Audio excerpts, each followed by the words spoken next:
Já estamos de volta com Hora Geral nessa manhã de segunda-feira e agora é hora de saber um pouco mais de esporte. Vamos lá?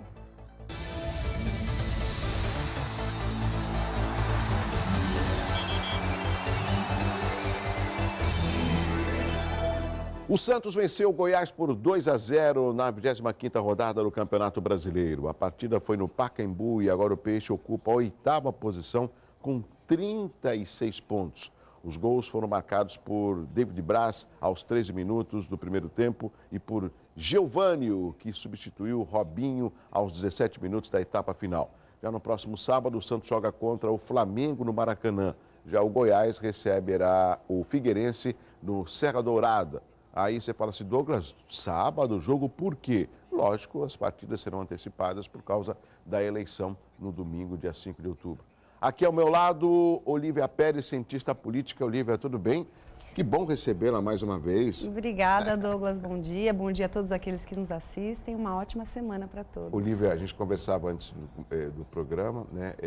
Você também é professora na Unifesp e na Unip. Na Unip. Isso. Qual é a matéria, a especificação que você leciona nessas universidades? Como política mesmo? A Unifesp ela tem uma proposta interdisciplinar, então eu leciono matérias das ciências sociais, né? Sociologia, ciência política, antropologia misturada. Na Unip eu sou professora de ciência política. Deixa eu aproveitar, né, a cientista política aqui e também a professora Olívia Pérez. Seria difícil a gente talvez retornar ou como a gente poderia trazer de volta matérias como SPB, Educação Moral e Cívica, que eu julgo importantes e elas saíram da grade escolar depois do regime militar? Porque eram matérias, disciplinas, né, conteúdos mais relacionados ao regime militar, né, ensinavam cidadania dentro daquela concepção muito restrita de cidadania, em que o cidadão, por exemplo, não tinha nem o direito de se manifestar, né, nem o direito de ir e vir. A gente tem aí uma aprovação da sociologia e da filosofia como conteúdo obrigatório no ensino médio, o que foi uma conquista, um avanço importante, que preenche um pouco a lacuna aí de matérias, disciplinas que voltem à compreensão da realidade, mas infelizmente ela não é ensinada geralmente por profissionais da área, né? Então o que acontece é que falta professor em diversos conteúdos, não só sociologia, assim como matemática, física, química, e aí professores que não são da área começam a ensinar esse tipo de conteúdo. Eu fiz questão de fazer esse comentário rapidamente, porque eu particularmente cheguei a ter esse tipo de matéria, cheguei até o SPB, Organização Social e Política do Brasil. E eu sinto que essas matérias poderiam, pelo menos é o meu entendimento, dar um aspecto de um conhecimento maior de política com relação ao nosso país, até para os estudantes do ensino médio, né? Eu não vejo esse patriotismo, né, enraigado nesses adolescentes, nesses jovens. Não sei se através de matérias como essa, isso poderia ser retomado. Essa é a minha ideia de provocar esse tipo de comentário.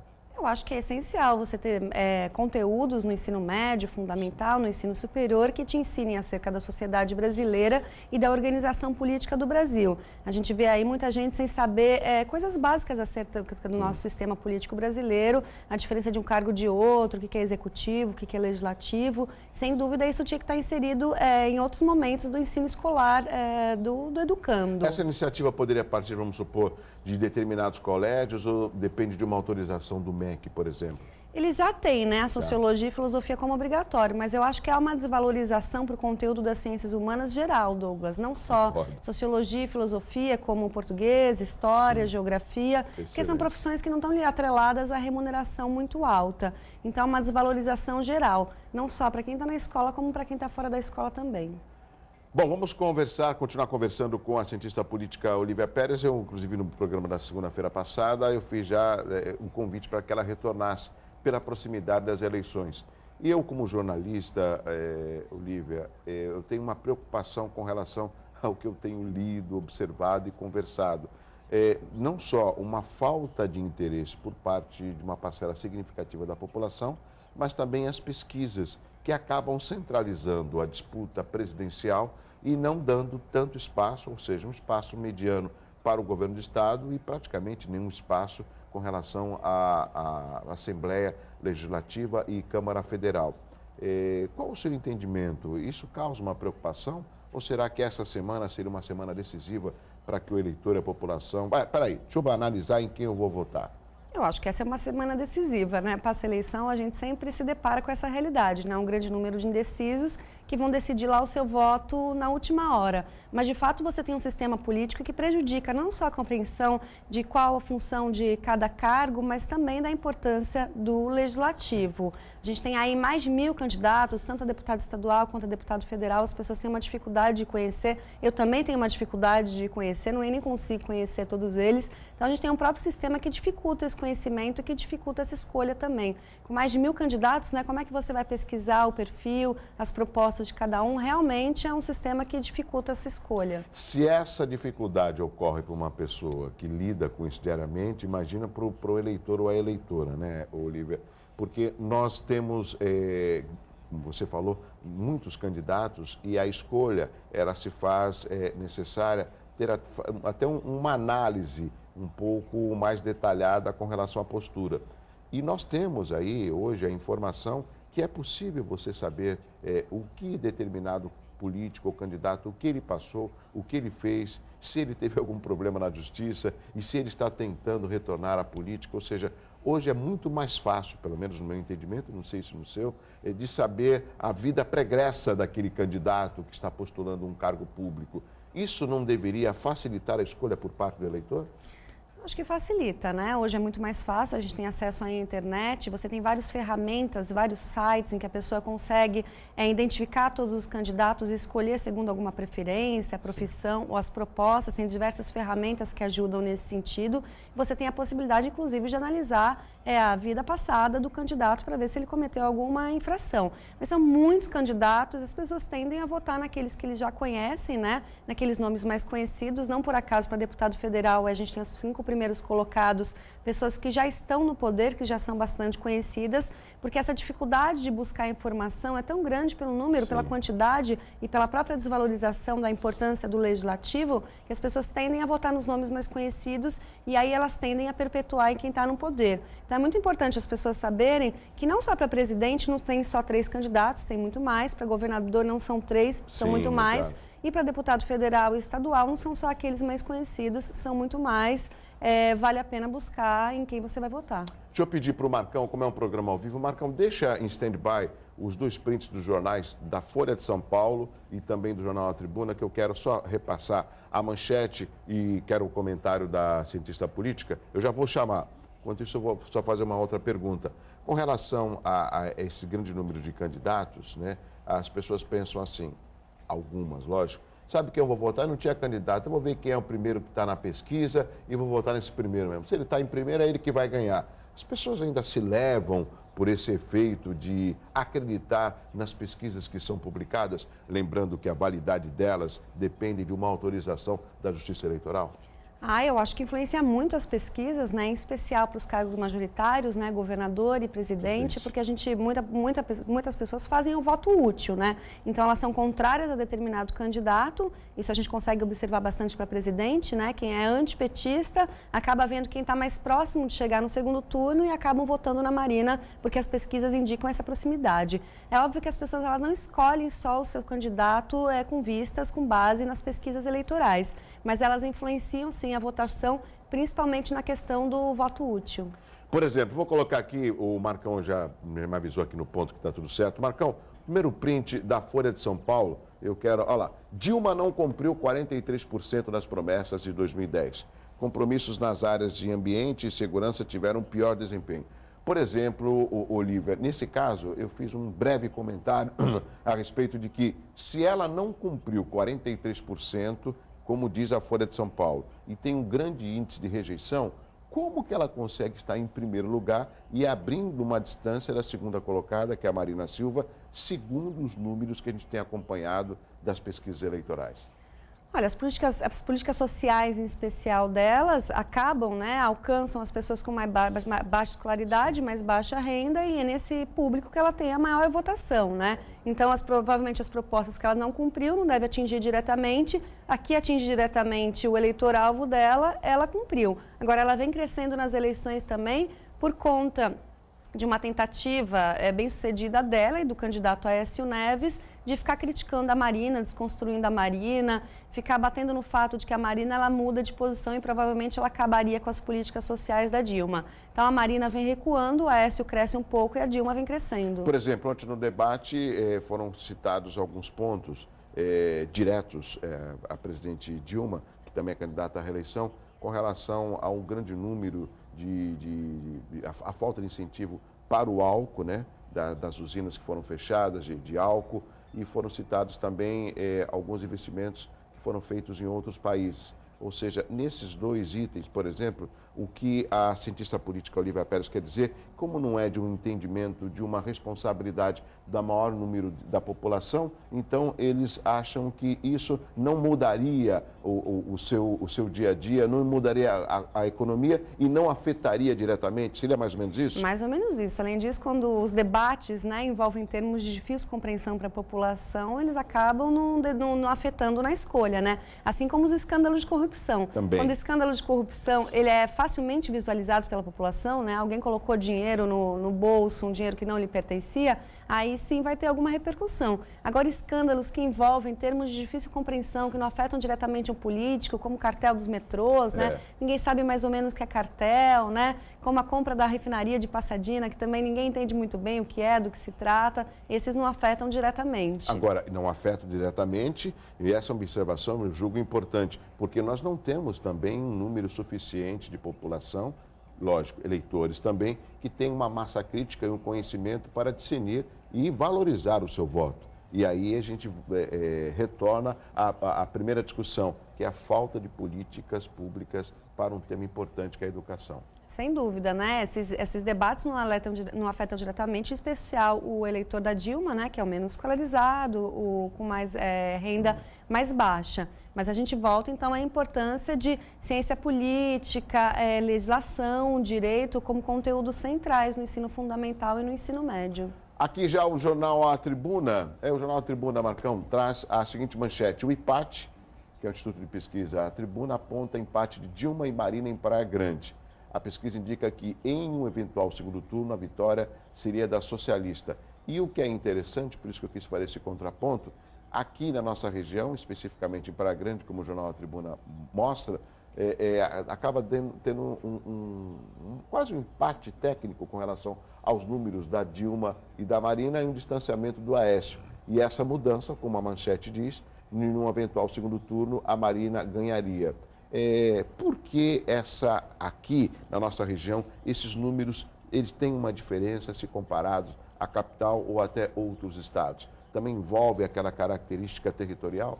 Também envolve o perfil da população, né? A Marina ela tem votação dos estratos mais baixos, né? Dos chamados excluídos, quanto na classe média, quanto na classe alta. Então, a Marina ela tem uma votação expressiva em todos os segmentos da sociedade.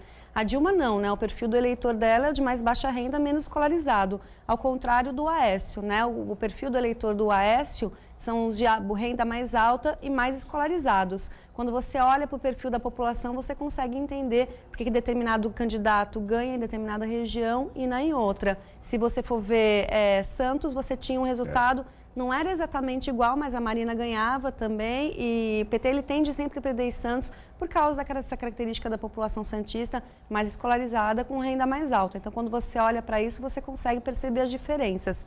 A Dilma ela ganha, né, em disparada em estados do Nordeste, né, onde tem o eleitor dela tem um perfil bem demarcado. Um outro aspecto, muito rapidamente, se a gente voltar não tão longe à história, quando da eleição do presidente Lula. Eu me lembro, na época, as pessoas, principalmente de classe baixa, elas acabaram elegendo também, contribuindo através do voto, porque sabiam que iam colocar uma pessoa igual a elas, que não teve estudos, que teve uma infância muito difícil, de muitos irmãos, e conseguiu, através de trabalho e de uma articulação política de um partido que ele fundou, chegar à presidência da República. E durante seus 8 anos, a gente viu que, de repente, essa postura foi mudada, tudo em prol de uma governabilidade. Mas, mesmo assim, o ex-presidente Lula conseguiu fazer a sua sucessora, que é a atual presidente Dilma.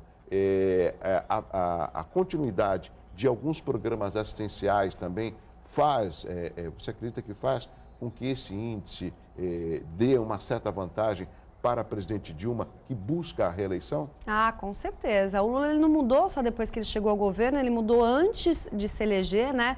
Ele fez aquela carta aberta aos brasileiros, né? Ele falou que não ia mexer em setores empresariais, centrais da economia do Brasil. Então, ele fez essa mudança exatamente para se eleger. Essa identificação é muito importante, tanto que a Marina, ela desperta também essa identificação no eleitor, por ter tido uma história também sofrida, escolarizada um pouco mais com 16 anos de idade, né? Passou fome, embora ela também não pegue tanto, não bata tanto nesse discurso para gerar identificação quanto o Lula batia. Mas os programas sociais do Lula que beneficiam a população, o indivíduo que recebe esses programas, logicamente ajudam na sua eleição e vão ajudar provavelmente aí para Dilma ir para o segundo turno. Mas é que está o problema, programas esses que eram criticados pelo PT quando fazia oposição a Fernando Henrique e acabaram perpetuando. Então, eu acho que esse conflito é que acaba deixando na cabeça do eleitor uma dúvida. Como que você critica e você acaba implementando ou dando continuidade, né? Isso tudo demanda desse conhecimento. E, no meu entendimento, eu quero ouvir a cientista política, às vezes a população, olha, não entendo nada, são todos iguais, sabe de uma coisa, eu vou votar em ninguém. E é aí que o Brasil perde. Isso é ruim, sem dúvida, né? Vou falar que não vou votar ninguém. Quando você vota nulo, por exemplo, você acaba privilegiando quem está em primeiro lugar. É ruim porque diminui o debate político, diminuiria o segundo turno, lógico, com muita gente votando nulo. Então, a solução não é essa, né? As pessoas não são todas iguais. O Lula, quando estava na oposição ao Fernando Henrique, ele criticava porque é papel da oposição criticar. E, de fato, as políticas sociais dele são diferentes do Fernando Henrique. Embora tenha uma tentativa aí de falar que o Bolsa Família começou com o Fernando Henrique, começou. Mas não a extensão que adquiriu com o governo Lula. Concordo. Essa é a grande diferença, né? Que era o Bolsa Escola na época do Fernando Henrique. Isso, né? Mas aí é dirigido muito mais para quem está numa situação de extrema vulnerabilidade, de mais extrema vulnerabilidade. O Lula, ele amplia esses programas sociais com essa proposta de transferência de renda para quem precisa. 7h38, daqui a pouquinho a gente vai chamar um intervalo comercial. Só para terminar esse bloco, a cientista política Olívia Pérez tem perguntas também pelo 3041-6777. Vê mudanças nessa semana, que é a semana da eleição, com relação aos números? Acredita que o eleitor ainda vai fazer mudanças através do voto para o próximo domingo? Olha, a política é tudo imprevisível, alguma coisa pode acontecer, mas dificilmente o Aécio Neves consegue, né, entrar para o segundo turno, conseguir aí subir 10 pontos, sim, ficar à frente da Marina. Provavelmente a gente vai ter Dilma e Marina para o segundo turno. O que deve mudar bastante são as escolhas dos deputados estaduais e federais, já que a gente tem um grande número de indecisos, então não tem nada pronto. Foi bom comentar muito rapidamente, a Tribuna também colocou no dia de ontem uma pesquisa, e eu fiquei preocupado, eu vou arriscar, se não me engano, para deputado federal existe 59% de indecisos e para estadual 56%, algo em torno disso, né? Que também é um número significativo. E nós sofremos muito com a falta de representatividade, tanto na Assembleia e na Câmara Federal. Então, eu julgo que nós aqui da região metropolitana temos essa responsabilidade de mudar, pelo menos diminuir o mínimo possível esse número de indecisos. E também passa por essa última semana, né, Olívia? Passa por essa última semana, né? O que eu acho interessante é que as pessoas reclamaram tanto, né? Que as mesmas pessoas continuam no poder e reclamaram tanto dessa forma de fazer política. E quando a gente observa os 5 mais votados, são 5 mais votados para deputado federal, que estão aí há muito tempo. Então, acho que tem que ser nesse sentido, né? Se vamos fazer renovação, estuda, né, o perfil do candidato e coloca aquele que melhor ele representa. E tem, né? Quer dizer, são mais de 1000 candidatos, algum deles vai combinar com a sua proposta. O que eu fico meio chateado, para não usar outra expressão, com respeito ao telespectador, que 3 desses 5 raramente passam por aqui. Raramente passam por aqui e estão com destaque na pesquisa. Agora, se não passa por aqui, não conhece. Se não conhece, não contribui. Se não contribui, não foi um voto bem dado para que a gente melhore a representatividade. Eu não sei se a Olívia concorda, não é questão só da quantidade, mas também da qualidade dos nossos representantes, que nós torcemos que eles surjam e ocorram a partir de 5 de outubro. Olha, ele não é obrigatoriamente ser da Baixada Santista para entender da Baixada Sim. Santista, mas tem que ser alguém antenado com os problemas que lhes dizem respeito, sem dúvida. Tem um movimento aí de convencer o eleitor a fazer um voto distrital, né, votar em alguém da região. A gente não é obrigado a votar alguém da região, você pode votar em alguém, ideias, né, que tenham a ver com todo o estado de São Paulo, mas pessoas que conheçam minimamente os problemas de cada área. Rápido intervalo, na sequência tem perguntas pelo 3041-6777. A gente continua conversando com a cientista política Olívia Pérez. Eu volto já.